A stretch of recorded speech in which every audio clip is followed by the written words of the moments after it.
Morale de l'histoire. La jalousie est un poison qui ronge lentement, aveuglant ceux qui s'y abandonnent jusqu'à les pousser à l'irréparable.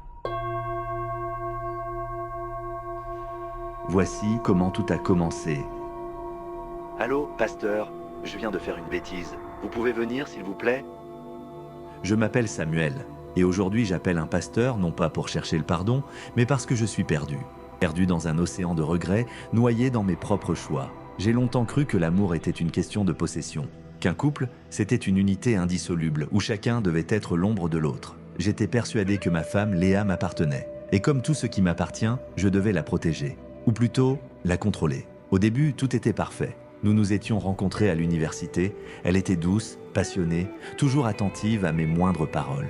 C'était la femme idéale, celle que j'avais toujours rêvé d'avoir à mes côtés. Nous avions bâti une vie stable. Nous formions un couple que beaucoup enviaient. Mais derrière cette image parfaite se cachait une réalité plus sombre. Petit à petit, le doute s'est installé. Pourquoi passait-elle autant de temps sur son téléphone? Pourquoi souriait-elle en lisant ses messages? Pourquoi rentrait-elle plus tard du travail? Les questions ont commencé à me ronger, comme un poison lent qui s'infiltrait dans mon esprit. J'ai tenté de me raisonner, de me dire que c'était juste une phase, que je me faisais des idées. Mais l'amour, quand il devient obsessionnel, transforme même les pensées les plus rationnelles en vérité absolue. Alors, j'ai commencé à l'observer. Chaque geste, chaque mot, chaque regard, son sourire, qui avant m'apportait du réconfort, est devenu suspect. Ces silences sont devenus une trahison. Je n'étais plus le même homme, je le sentais. Et je savais que cette obsession finirait par nous détruire tous les deux. Les jours passaient, et mon esprit ne trouvait plus de repos. Je fouillais ses affaires quand elle dormait, vérifiais son téléphone en cachette, scrutais les moindres indices qui pourraient me prouver qu'elle me mentait. Pourtant, je ne trouvais rien, rien d'anormal, rien qui puisse justifier cette tempête qui dévastait mon cœur, mais c'était encore pire. L'absence de preuves me rendait fou, parce que dans ma tête, cela ne signifiait pas qu'elle était innocente, mais simplement qu'elle était plus maligne que je ne l'avais imaginé. Un soir, alors qu'elle était sous la douche, je me suis glissé dans la salle de bain. Son téléphone était posé sur le meuble, écran éteint. Mon cœur battait si fort que j'avais l'impression qu'elle pouvait l'entendre à travers le bruit de l'eau. D'une main tremblante, j'ai saisi l'appareil et déverrouillé l'écran. Rien.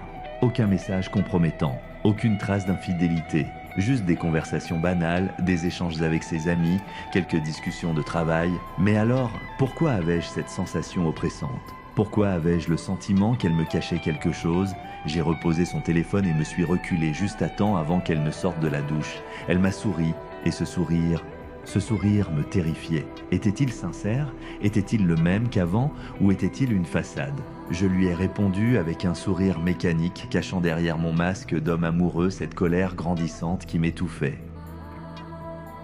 Cette nuit-là, je n'ai pas dormi. J'étais allongé à côté d'elle, fixant le plafond, écoutant sa respiration paisible. Je me sentais trahi, alors même que je n'avais aucune preuve concrète. Mon esprit me hurlait que quelque chose ne tournait pas rond.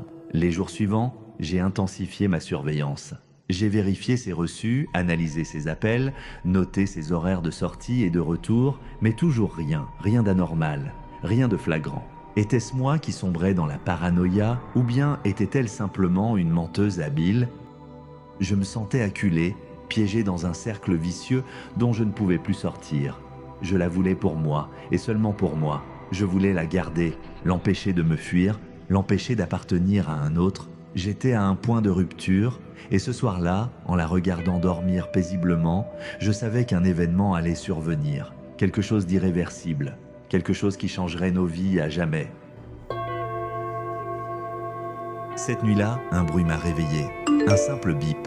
Son téléphone venait de recevoir un message. Mon cœur s'emballa immédiatement. Qui pouvait bien lui écrire à une heure aussi tardive? Je me suis redressé dans le lit, observant son visage paisible, son souffle lent, son corps détendu. Comment pouvait-elle dormir aussi sereinement alors que moi, j'étais rongé par le doute? Doucement, sans faire de bruit, je me suis penché vers son téléphone posé sur la table de nuit. J'ai tendu la main, mes doigts tremblants d'appréhension. Et puis, j'ai vu le nom s'afficher sur l'écran. Adrien. Mon sang s'est glacé. C'était donc lui, celui que j'avais toujours soupçonné. Lui, celui qu'elle m'avait juré n'être qu'un simple collègue. Je n'ai pas réfléchi. J'ai saisi son téléphone et j'ai déverrouillé l'écran. Un simple message s'affichait « J'ai hâte de te voir demain ». Une phrase anodine, Mais pour moi, elle résonnait comme une trahison ultime. Mes mains se sont crispées autour du téléphone. Mon souffle est devenu court. Mon regard s'est posé sur Léa. Elle dormait toujours, insouciante, inconsciente du feu qui venait de s'embraser en moi. Je devais savoir, je devais comprendre. Mais surtout, je devais agir. La nuit allait être longue, très longue. Le matin se leva dans une tension insoutenable. J'observais Léa, allongée près de moi, le visage paisible, insouciante du tumulte qui me rongeait. Mon cœur battait à un rythme effréné alors que j'attendais qu'elle ouvre les yeux. Enfin, elle s'éveilla. Nos regards se croisèrent et sans attendre, je posai la question. « Qui est Adrien ?» Elle se redressa lentement, visiblement surprise, mais son silence fut pire que n'importe quelle réponse. Je sentais son hésitation, sa peur. Quelque chose la dépassait. « Dis-moi !» hurlai-je, incapable de contenir ma rage. Léa ouvrit la bouche, tenta de parler, mais aucun son ne sortit. Je voyais ses lèvres trembler, ses yeux chercher une issue, mais moi, je ne voyais que sa trahison.